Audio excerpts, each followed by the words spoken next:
Merhaba arkadaşlar.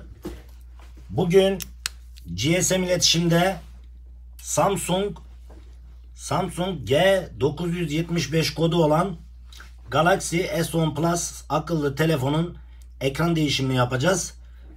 Gördüğünüz gibi ekran baya bir darbe almış durumda, paramparça olmuş durumda. Samsung Galaxy S10 Plus'ın ekran değişimini yapacağız arkadaşlar hep beraber.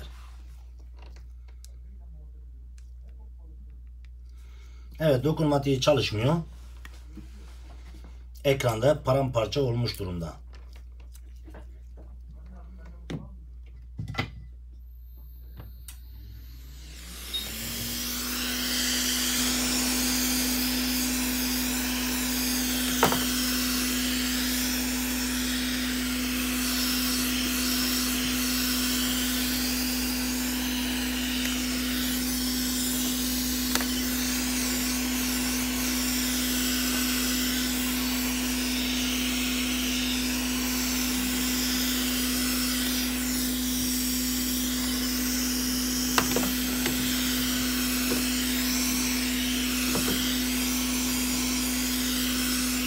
Evet, son bir kez daha ısısını ölçüyoruz.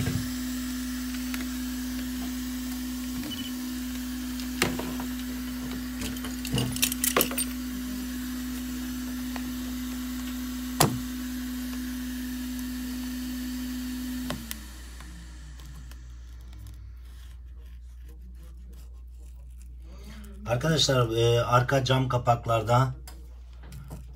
kapaklarda elimizden geldiği kadar plastik penalar kullanalım. Aksi takdirde cam kapağı çizebiliriz. Onun için plastik pena kullanmamızda her zaman için fayda vardır.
Toplam 16 adet vida sökmüş olduk. NFC aynı zamanda şebeke bağlantıların olduğu parça. Arkadaşlar, bir cihaz tamir ederken her şeyden önce elimizden geldiği kadar bir an önce cihazdan akımı kesmek. Aksi takdirde kısa devreye neden olabilir. Onun için batarya soketini çıkartıp ondan sonra sırasıyla işlemlere devam etmek.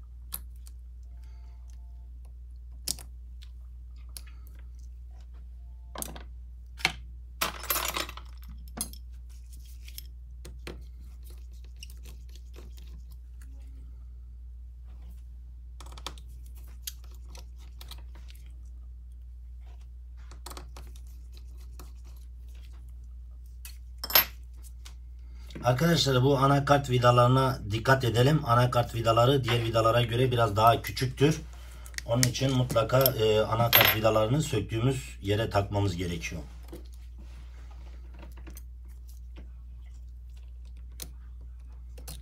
Arkadaşlar, bir cihazdaki en önemli şey anakarttır ve bunun da en hassas noktası S10 Plus'ın en hassas kırılma noktası burası.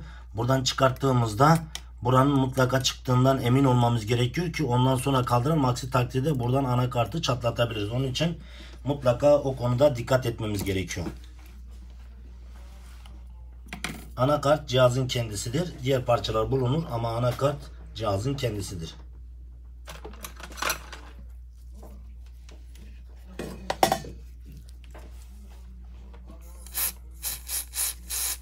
Sıktığımız sıvı bataryaya herhangi bir zarar vermez.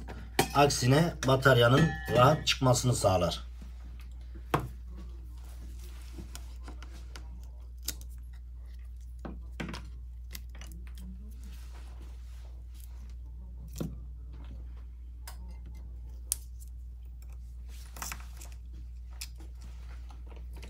Evet arkadaşlar, gördüğünüz gibi Samsung Galaxy S10'un bütün parçaları sökülmüş oldu.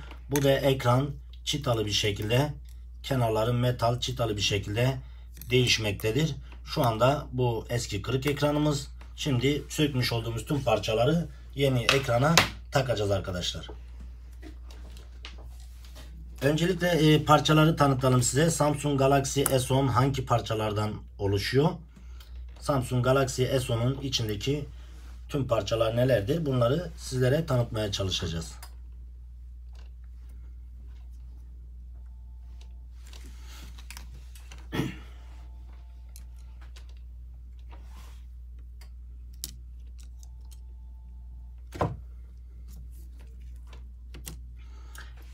Evet arkadaşlar, sırasıyla parçaları tanıtalım size. Sim kart yuvası, ön kamerası, arka kamerası anakartın üstünden arka taraftan entegreli şekilde, arka taraftan soketli bir şekilde takılı. Şuradan çıkartabiliyoruz arka kamerasını. Arka kamerası anakartın üstünde. Şu mikrofon video kaydettiğimizde sesi kaydeden mikrofon. Bu da normal konuştuğumuzda sesimizin gittiği mikrofon. Şarj soketi burada anakartın üstünde. Bataryası, aynı zamanda NFC dediğimiz aynı zamanda şebeke bağlantılarının bulunduğu parça. Bu da titreşim motoru. Bu da dış kulaklık, seyyar kulaklık soketi, kulaklık ayizesi dediğimiz parça. Bu da hoparlör, zil sesinin çıktığı parça. Aynı zamanda şebeke antenleri mevcut. Gördüğünüz gibi Samsung Galaxy S10 akıllı telefon onlardan ve bu vidalardan oluşmaktadır. S10 Plus akıllı telefon bu parçalardan ve bu vidalardan oluşmakta.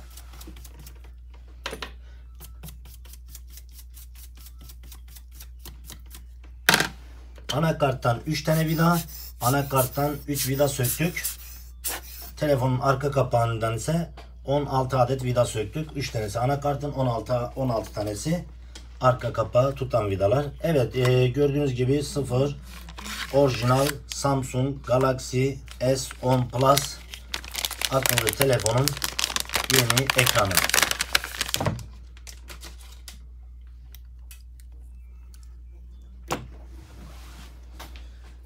Evet, gördüğünüz gibi ekranın üstünde orijinal servis ekranı, orijinal ekranın üstünde titreşim motoru mevcut. Aynı zamanda iç kulaklık burada söktüğümüzde, eski ekrandan söktüğümüzde zarar görebilir düşüncesiyle iç kulaklığı da ekrana takmışlar. Bu da çok güzel bir şey.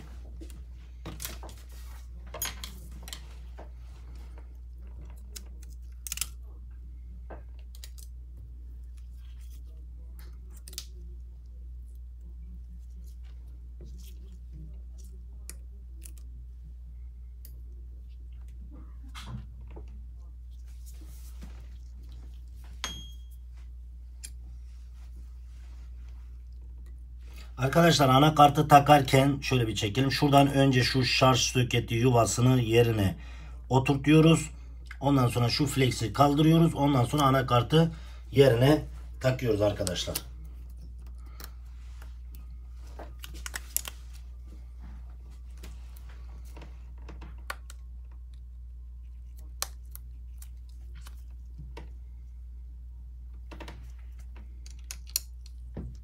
Daha sonra söktüğümüz parçaları sırasıyla teker teker yeni ekrana takıyoruz.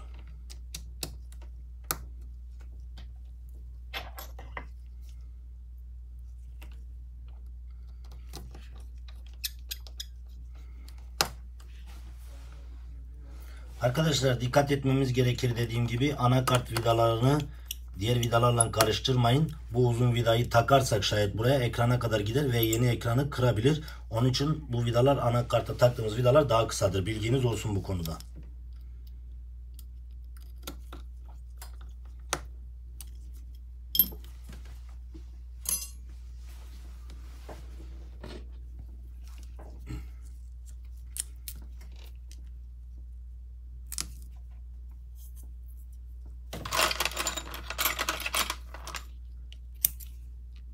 Bataryanın yerinden oynamaması için çift taraflı yapışkan bant dediğimiz çift taraflı yapışkan yapıştırıyoruz.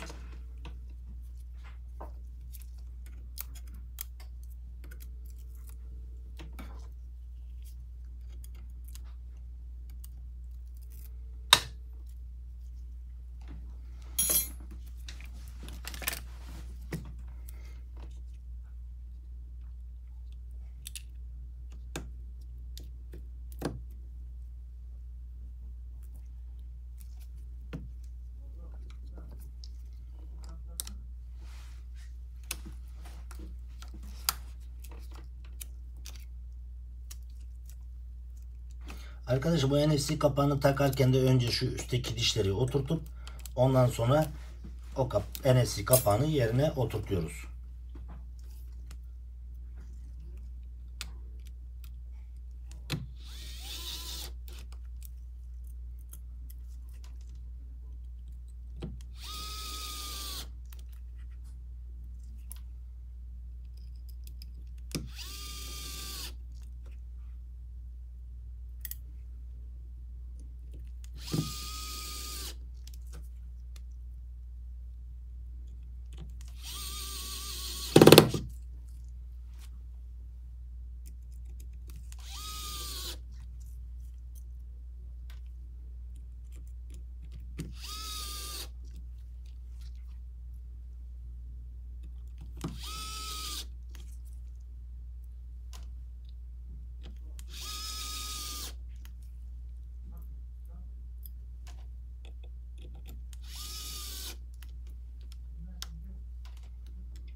Garanti sticker'ını yapıştırıyoruz.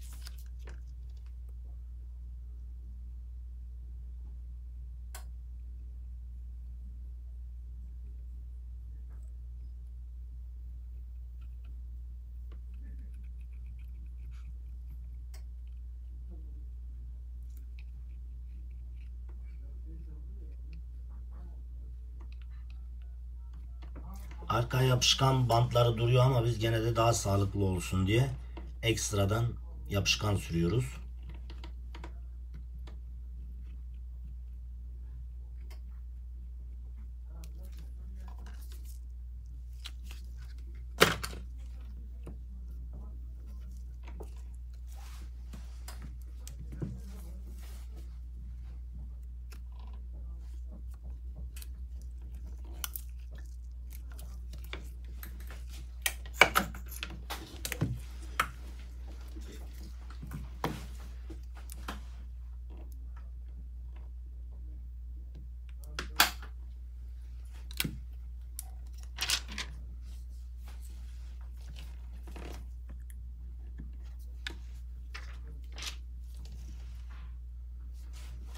Evet arkadaşlar, gördüğünüz gibi Samsung Galaxy S10 Plus ekran değişimi başarıyla gerçekleşti. Son olarak mengeneleri takıyoruz. Arka kapak yapışkanının daha iyi kuruması, ekran tutması için son olarak mengeneleri takıyoruz.